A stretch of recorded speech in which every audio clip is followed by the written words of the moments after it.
வணக்கம். ஃபயர்லைன் தமிழ் செய்திகளுக்காக நான் வினோத். தற்போது விரைவு செய்திகளை பார்க்கலாம். தமிழ்நாடு முழுவதும் காலை உணவு திட்டம் 8ஆம் வகுப்பு வரையிலான மாணவர்களுக்கும் விரிவாக்கம் செய்யப்படுவதாக முதலமைச்சர் விஜய் அறிவித்துள்ளார். தந்தை பெரியாரின் பிறந்த நாளான செப்டம்பர் 17ஆம் தேதி காலை உணவு திட்டம் விரிவாக்கம் செய்யப்படும் என முதலமைச்சர் தெரிவித்துள்ளார்.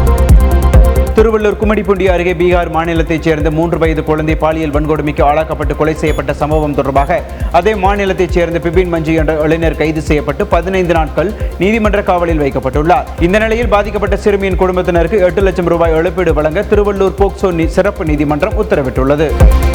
பெண்கள் குழந்தைகளை பாதுகாக்க கோரியும் பாலியல் குற்றங்கள் நடக்காமல் தடுக்க நடவடிக்கை எடுக்க கோரியும் பாஜக சார்பில் சென்னையில் வரும் 18ஆம் தேதி காலை 10 மணிக்கு ஆர்ப்பாட்டம் நடைபெறும் என மாநில தலைவர் நயினார் நாகேந்திரன் தெரிவித்துள்ளார்.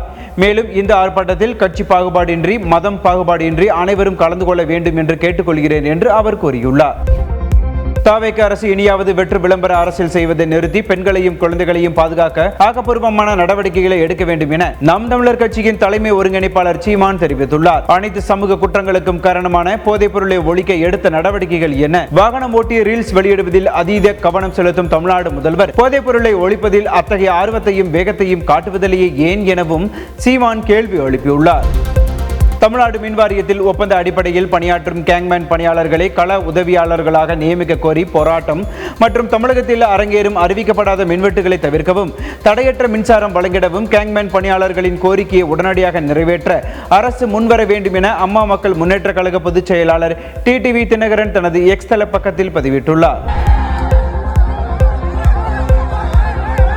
ராஜஸ்தான் மாநிலம் ஜெய்ப்பூரில் கரப்பான்பூச்சி ஜனதா கட்சி நடத்திய போராட்டத்தில் புகுந்த சிலர் அக்கட்சியின் தலைவர் அபிஜித் தீப்கே மீது தாக்குதல் நடத்தினர். இதுகுறித்து கருத்து தெரிவித்த அபிஜித் தீப்கே, இவையெல்லாம் நம்மை பயமுறுத்துவதற்கும் அச்சுறுத்துவதற்கும் பிரச்சனையில் இருந்து நம் கவனத்தை திசை திருப்புவதற்கும் எடுக்கப்படும் முயற்சிகள். நாம் பிரச்சனையில் இருந்து சற்றும் திசை திரும்பக்கூடாது.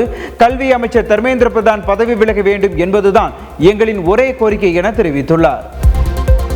125 நாள் வேலைவாய்ப்பு திட்டத்திற்கு மத்திய அரசு 8500 கோடி ரூபாய் நிதி ஒதுக்கீடு செய்துள்ளதாக மேற்கு வங்க முதலமைச்சர் சுவேந்து அதிகாரி தகவல் அளித்துள்ளார். பயன்கள் உண்மையான பயனாளிகளை சென்றடைய வேண்டும், போலி கணக்கு வைத்திருப்பவர்களுக்கு அல்ல என்றும் அவர் கூறினார். மகாத்மா காந்தி தேசிய ஊரக வேலைவாய்ப்பு உத்தரவாத சட்டத்திற்கு மாற்றாக மத்திய அரசால் அறிமுகம் செய்யப்பட்ட இந்த விபிஜி ராம்ஜி திட்டம் 2026 ஜூலை 1 முதல் இந்தியா முழுவதும் அமலுக்கு வர உள்ளது.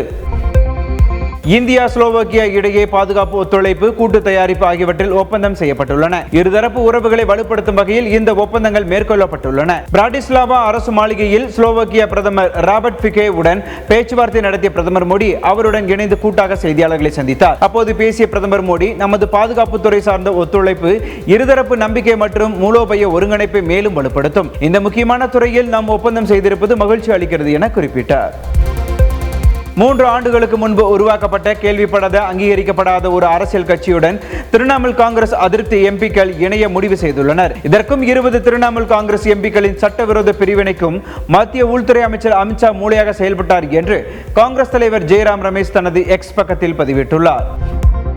டெல்லியின் பல்வேறு பகுதியில் நேற்று வானிலை மாற்றம் ஏற்பட்டு புழுதி புயல் தாக்கியது. இதனால் சாலைகள் கண்ணுக்கு தெரியாத வகையில் புழுதி பூட்டம் படர்ந்தது.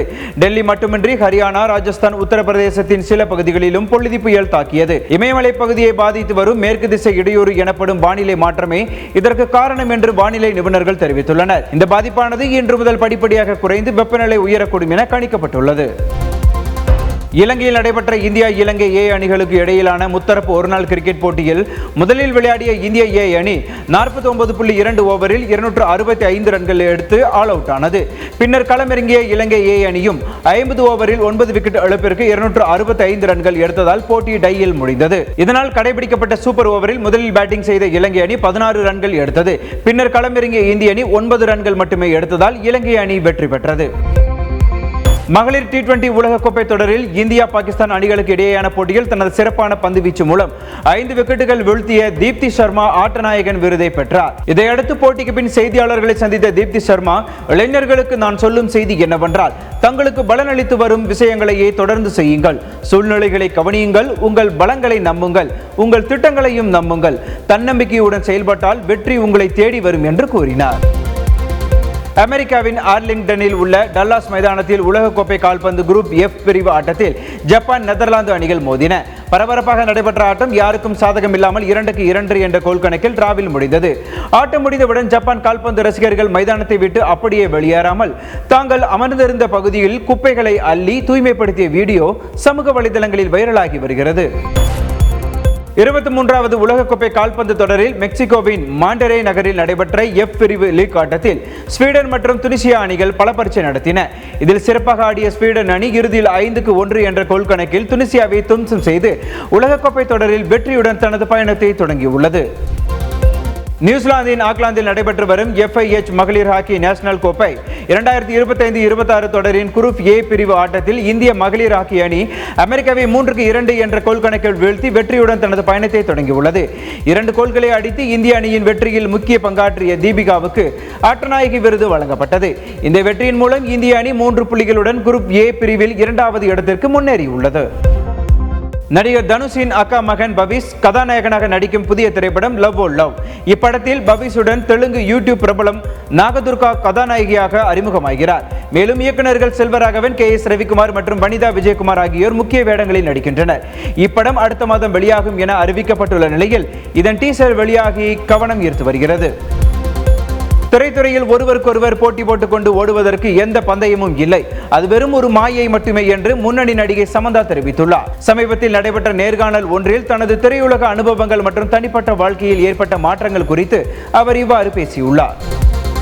பல்வேறு கட்ட பேச்சுவார்த்தைகளுக்கு பிறகு ஒரு வழியாக ஈரான் அமெரிக்கா இடையே அமைதி ஒப்பந்தம் ஏற்பட்டுள்ளது. இதனையடுத்து ஹார்முஸ் ஜலசந்தி திறக்கப்பட்டுள்ளது. இதன் விளைவாக கச்சா எண்ணெய் விலை பேரலுக்கு $80 குறைந்தது. இதனால் பெட்ரோல், டீசல் மற்றும் எரிவாயு விலை குறையுமா என மக்களிடத்தில் கேள்வி எழுந்துள்ளது. உக்ரைன் ரஷ்யா இடையிலான போர் 4 ஆண்டுகளை கடந்து நடைபெற்று வருகிறது. தற்போது 2 நாடுகளும் ட்ரோன் மற்றும் ஏவுகணைகள் மூலம் மாறி மாறி தாக்குதல் நடத்தி வருகின்றன. இந்த நிலையில் ரஷ்யா ட்ரோன்கள் மூலம் உக்ரைனின் பல்வேறு இடங்கள் மீது கடுமையான தாக்குதலை நடத்தியுள்ளது. இதில் 11 பேர் உயிரிழந்த நிலையில் 53 பேர் காயமடைந்துள்ளனர். வழிபாட்டு தலை மீது தாக்குதல் நடத்தப்பட்டதாக உக்ரைன் குற்றம் சாட்டியுள்ளது. உலகம் முழுவதும் கடுமையான பொருளாதார சீர்குலையை ஏற்படுத்தி பல நாடுகளில் உயிரிழப்புகளும் வழிவகுத்த மேற்கு ஆசிய மோதலை முடிவுக்கு கொண்டு வருவது தொடர்பாக அமெரிக்காவுக்கும் ஈரானுக்கும் இடையில் ஏற்பட்ட புரிந்துணர்வை வரவேற்கிறேன் என பிரதமர் மோடி தனது எக்ஸ் தளப்பக்கத்தில் பதிவிட்டுள்ளார். இந்த புரிந்துணர்வை செயல்படுத்துவது பிராந்தியத்தில் அமைதியையும் ஸ்திரத்தன்மையையும் மீட்டெடுக்கவும் கப்பல் மற்றும் வர்த்தக சுதந்திரத்தை உறுதி செய்யவும் உதவும் என்று இந்தியா நம்புகிறது என அவர் குறிப்பிட்டுள்ளார். நன்றி, வணக்கம். தொடர்ந்து இணைந்திருங்கள் ஃபயர்லைன் தமிழ் செய்திகளுடன்.